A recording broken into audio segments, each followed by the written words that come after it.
Olha aí, pessoal, já tem um tempo que eu venho tratando aqui no canal da questão da reforma tributária.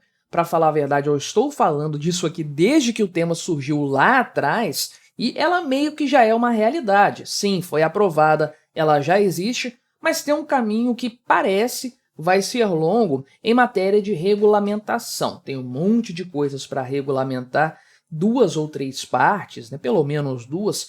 Uma já passou plenamente pela Câmara dos Deputados e se encontra neste momento no Senado, onde a coisa empacou e complicou ainda mais, se é que isso era possível. Pois bem, parece que é possível sim, porque ali no Senado, lembra, são 80 e quantos? 81 senadores, né? Foram feitas 1.200 propostas de emendas ao texto que foi aprovado pela Câmara dos Deputados. Meu amigo, olha a quantidade de coisas, de jabuticabas que querem colocar nessa regulamentação da reforma tributária, o que obviamente vai complicar ainda mais o processo. Ainda que o Senado aprove isso, vai ter que voltar lá para a Câmara de novo para apreciação, uma grande novela recheada de complicação, burocratização e, é claro, elevação da carga tributária.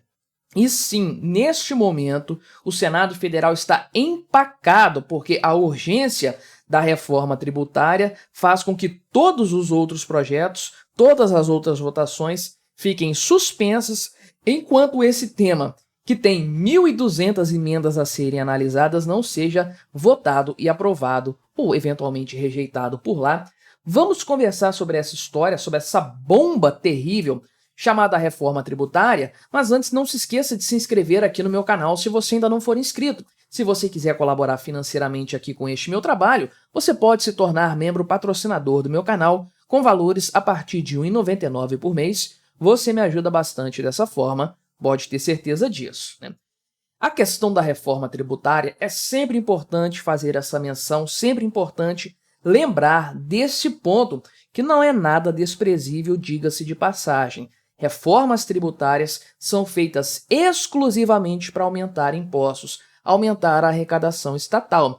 A arrecadação aumenta desde que o Estado existe, desde que a República Brasileira foi instituída. Basta ver os gráficos. E diversas reformas foram feitas ao longo do caminho. Acontece que o chamariz, o engana-trouxa que é colocado para trazer a opinião pública para um ângulo mais favorável à criação, à votação e ao estabelecimento de uma reforma tributária é a questão da simplificação de impostos. O Brasil é um manicômio tributário, todo mundo sabe disso, é algo gritante, algo evidente. Beleza, todos concordam com isso não está em discussão.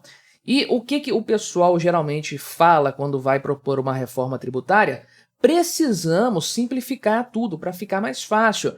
Não vamos mexer nos impostos, na quantidade, só vamos simplificar para o negócio ficar mais fácil para o empresário, para o produtor brasileiro, que não vai gastar tanto tempo com a burocracia de simplesmente pagar impostos. E aí, os idiotas úteis caem nesse conto de fadas e apoiam esse tipo de coisa. Tem gente que bateu no peito, gente do Congresso Nacional, da Câmara dos Deputados, que bateu no peito de ter emplacado essa reforma tributária, embarcaram nisso como se o negócio desse porte, proposto pelo governo Lula, importante lembrar, proposto pelo governo Lula, fosse ser algo positivo, algo que fosse trazer um benefício para a sociedade brasileira. Faça-me o favor, o objetivo disso é um só: roubar ainda mais o povo. Agora isso está claro para todo mundo, mas agora já era, o estrago foi feito, a reforma já foi aprovada. Estamos na fase da regulamentação.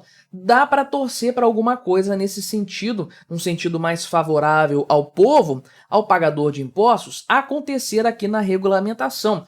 Nem que seja o Senado Federal comprometer a sua pauta até o fim dos tempos e empacar essa votação de forma definitiva. Eu sou favorável a isso, né? Aliás, já entrou até aqui na negociação a votação do impeachment do Alexandre de Moraes em troca da reforma tributária, para você ver o quanto esse pessoal quer isso aí, né? Mas, tirando essa questão de impeachment de ministro do STF, Eu sou plenamente favorável a todos os senadores continuarem ganhando o gordo salário deles e não mexer mais nessa reforma tributária, deixar ela travar a pauta do Senado, porque isso aconteceu de fato, né? Antes de falar aqui das emendas, o Senado estava já há 9 anos sem esse tipo de problema aí. Por quê?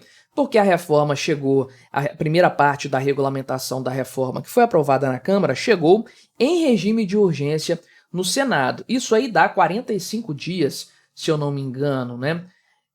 De prazo para que os senadores avaliassem toda a proposta e votassem isso. Então é um prazo mais curto, depois do qual, depois de ultrapassado esse prazo, nada mais pode ser feito lá na Casa Alta, né, do Congresso Nacional. A última vez que isso aconteceu foi em 2015, também num mês aqui, mais ou menos na mesma época, no caso em outubro, e a pauta do Senado ficou travada durante 23 dias por conta disso.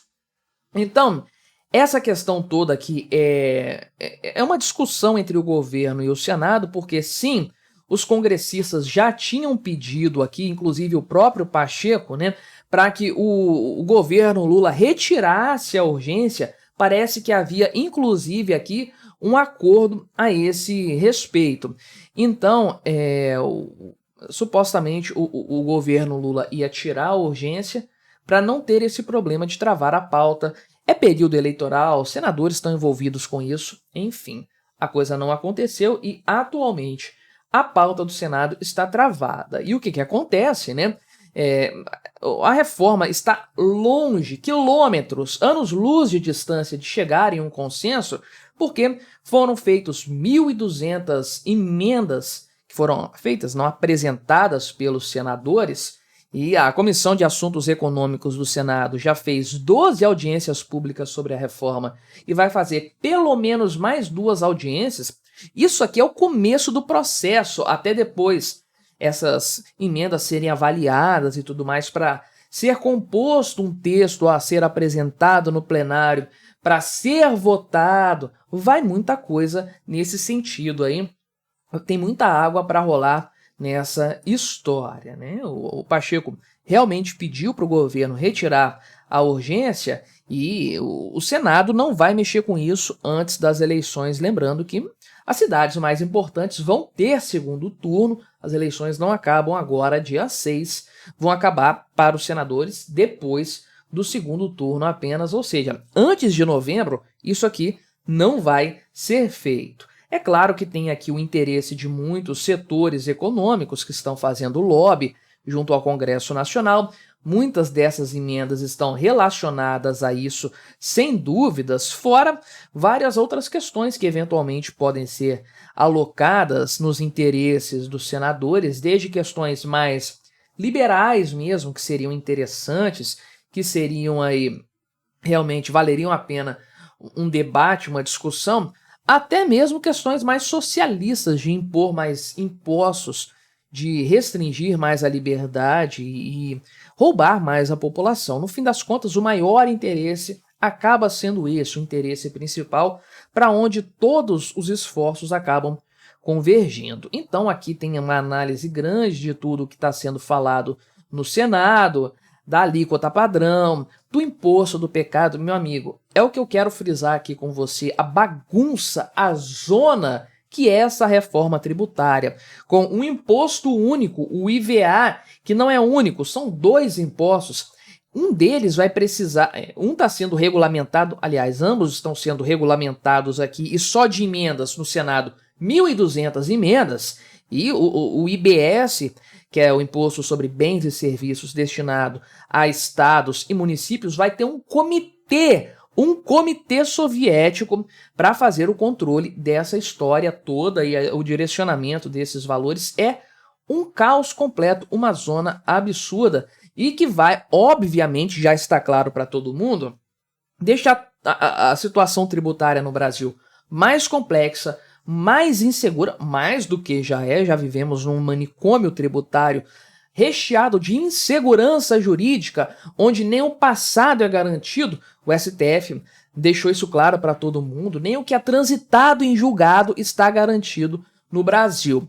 E você vai ter também, já se percebe, já se sabe, aumento de impostos, uma vez que o Brasil vai sair do outro lado dessa reforma tributária com a maior alíquota de IVA do mundo, botando os países escandinavos no chinelo. Sim, o Brasil é um país pobre nesse grau de comprometimento da sua riqueza com impostos. E aí fica, é claro, aquela ressalva que nós sempre fazemos, ou aquele puxão de orelha que tem que ser dado para muita gente que embarcou nessa história, que embarcou nesse conto de fadas, achando que o Estado ia fazer qualquer coisa para reduzir o seu tamanho, reduzir o seu ímpeto arrecadatório e poupar a vida do pagador de impostos. Não!